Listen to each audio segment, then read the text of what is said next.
कोई 10 दिन पहले चुनाव के परिणाम का आकलन करते हुए मैंने एक वीडियो रिलीज की।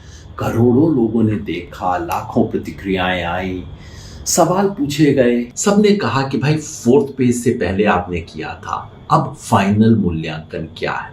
तो ये आपके सामने है फाइनल मूल्यांकन मेरे ख्याल से इस चुनाव में बीजेपी को 240 से 260 के बीच में सीट आनी चाहिए, उसके एनडीए सहयोगियों को 35 से 45 के बीच, कांग्रेस 85 से 100 के बीच और उसके इंडिया गठबंधन के बाकी सहयोगियों को 120 से 135 के बीच।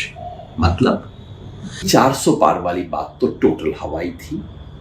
300 पार करना भी बीजेपी के लिए नामुमकिन होगा। मेरी समझ है कि बीजेपी 272 से नीचे है, 250 के नीचे भी जा सकती है।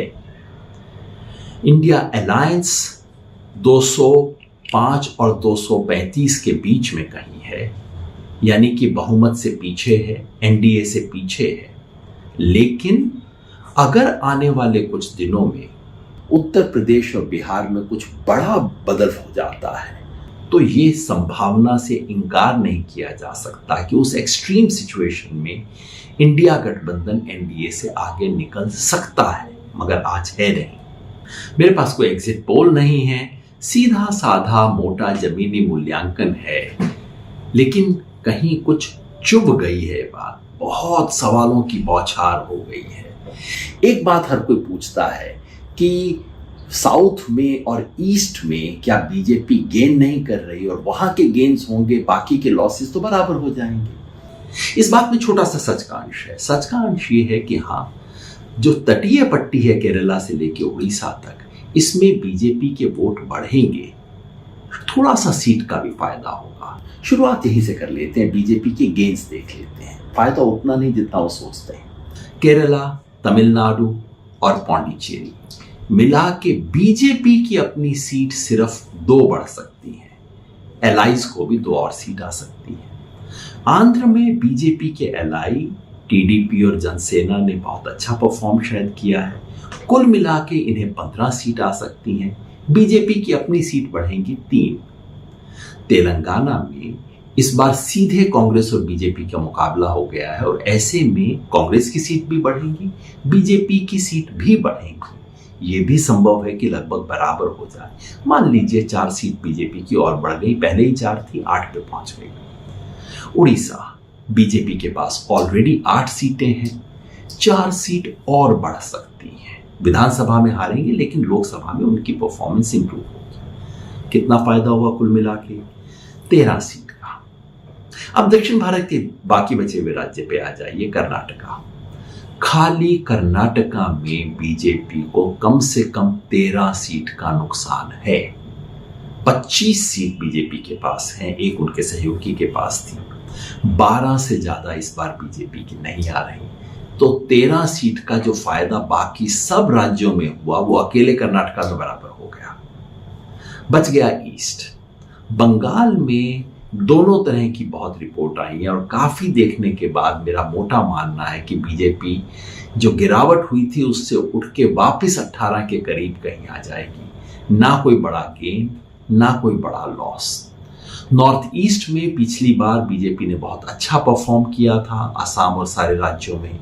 मोटे तौर पे बीजेपी लगभग वहीं कहीं पे खड़ी है। निष्कर्ष ये है कि पूरे साउथ इंडिया और पूरे ईस्ट इंडिया को मिला दें तो बीजेपी का नफा और नुकसान कट के 0 पे पहुंच जाता है। एलाइज को 15 सीट का फायदा है, उसे एक बार साइड में रख लीजिए। लेकिन बीजेपी की गिनती, टैली गिनते वक्त आप ईस्ट इंडिया और साउथ इंडिया को अब एक तरह से भूल सकते हैं।